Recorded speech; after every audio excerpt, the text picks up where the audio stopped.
and they're going to be going straight into, one second, let's open this for my dog.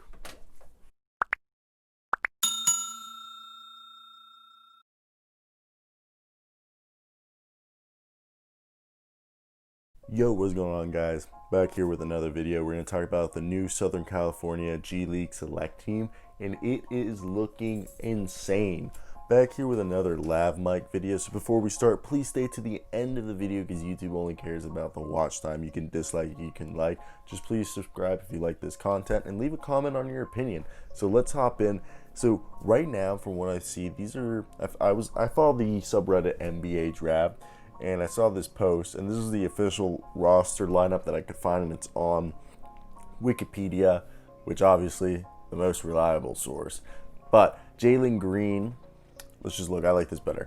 Jalen Green, he's one of the front runners to become the #1 pick in the 2021 draft. Then you got Jonathan Kuminga, 6'8". I see this guy, if you guys are on Snapchat and have overtime, he's always on there for having insane highlights. He's another great player. I think he also reclassed, so he's actually younger than he's supposed to be. Like, he's supposed to be going a year later than he actually is, so he just reclassified into the same class as Jalen Green and Isaiah Todd, a year younger than them. So he's just going to be insane.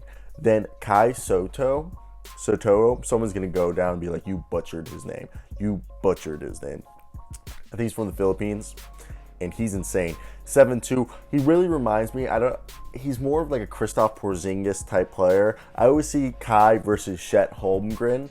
Chet Holmgren's the other guy who, same type, they're these like very guard-like 7-footers who, they're really skinny, but they have like Kristaps Porzingis potential. And then I know I'm going to say this guy's name wrong, but Nix Daishen.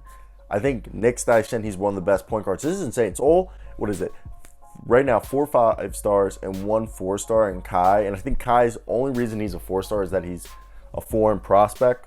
So that's just like, I guess like in the NBA terms, it's just kind of like a downgrade, or college terms, it's a downgrade. But first of all, let's talk about Isaiah Todd coming out of the Delmarva area. Then you got Jonathan Kuminga, who, again, Isaiah Todd, Jonathan, and Jalen Green, all three would have been the best, the top 3, or even the top 5, considered in the top 5 best college prospects coming into college next year. But instead, they're one of the best prospects in the NBA right now, and they're going to be going straight into, one second, let's open this for my dog. But instead, their top NBA prospects going to be training for the whole season in the G League while playing against other NBA legit grown men. Some of the guys in the G League are over the age of 25. So they're going to be playing against better talent, because everybody in the G League are better than everybody in the college. I bet you any G League team could, pretty much only team they could probably have a tough time beating is like the KU, Kentucky, or Duke. We know the top Power 5 schools that are literally feeders for the NBA. But besides that, I think a G League team could beat any team.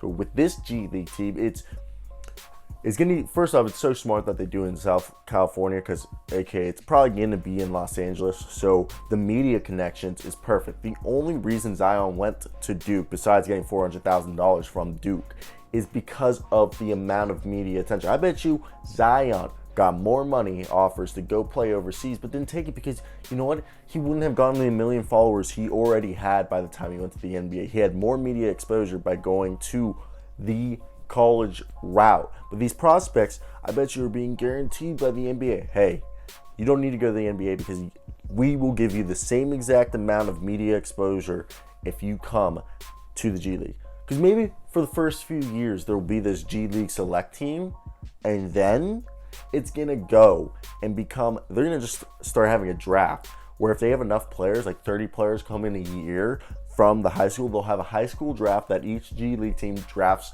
a player there, and they play there, learn the system. Then there's obviously another draft where they could get drafted. Maybe there's not even this, but maybe there's like a year where they play in the G League, okay? There's a draft, there's 30, 60 players, they get drafted by the G League, and they get drafted onto teams. So each team has their own high school player. Then those players are working to make the roster, not make the roster, but to have a year in a pro setting to then go into the draft the following year at 19 years old. The NBA has a better understanding because it's a better play, better competition than the college and Euro scene, and they're getting paid. And now, instead of just the NBA being, it's like Premier League soccer. They have the Premier League, but people still watch the Champions League, okay? So, the Championship League. So, the NBA now, everybody's going to be watching the NBA because they love the NBA. But you want to see your top high school players play because now that's why we watch college. Besides your favorite colleges, you want to see your top college recruits. Now, if there's no recruit, the top recruits aren't going there, and it's just, the regular guys going to college. People are just watching college because they love college basketball, but they're now watching G League basketball. G League is getting a lot of contracts because they're selling out crowds. They're wanting streams because they got the next future phases of the NBA playing in the G League. This is just so smart by the NBA. They're bringing in the top possible prospects, and they're just, they're going to create the G League into this feeder system. Instead of the one and done, they'll keep the one and done. They'll keep it because if they keep the one and done, the 1 year they do is in the G League. So now they're selling ESPN contracts or TNT contracts for the G League broadcasting rights. Then once they broadcast the G League, everybody wants to watch Jonathan Kuma. Everyone wants to see Isaiah Todd. People want to see the next, hypothetically, if LaMelo Ball had played there. But you get what I'm saying? People want to see the kid Newman, if Newman wants there. Watch, if Newman can get into the G League, he'll do that over there. These players who might not make a good college team or aren't getting recruits, go to the G League. Just figure it out there. Fight for your jobs. Fight for the minutes. It's just really smart. Because, at the end of the day, they can start bringing in international prospects who are like, hey, you want to keep playing for the EuroLeague team? You want to play a year in NBA setting already, start to learn English, start putting on that weight, spend a whole year. That'll make so many prospects like Georgios Kolansky or Denny Avita. If they had came here, Leandro Ballamaro, if they had came here, they'd probably be even higher on the boards. I mean, obviously, Denny's going to be a top 5 pick, but you get what I'm saying. This will help so many players. They'll have media exposure, being in LA, probably have broadcasting rights. It's just all in all such a smart formula for the NBA. And as of right now, let's see. They'll only be playing non-competitive games in the G League, only playing 10 to 12 games, which have no bearing in the league standing against other G League teams. They'll also participate in training exhibition games against other G League teams and international basketball clubs. The team is not affiliated with any existing NBA G League or NBA franchise. And like I said, Kai Soto. But Jonathan Kuminga, the highest ranked player in the 2021 class, which is crazy. But that was the video, guys. Just needed to make something. I'm trying to do a video every 2 days. So if you guys do enjoy this content, please drop a like, subscribe, drop a comment on your opinion on the video. Let's get to 1,600.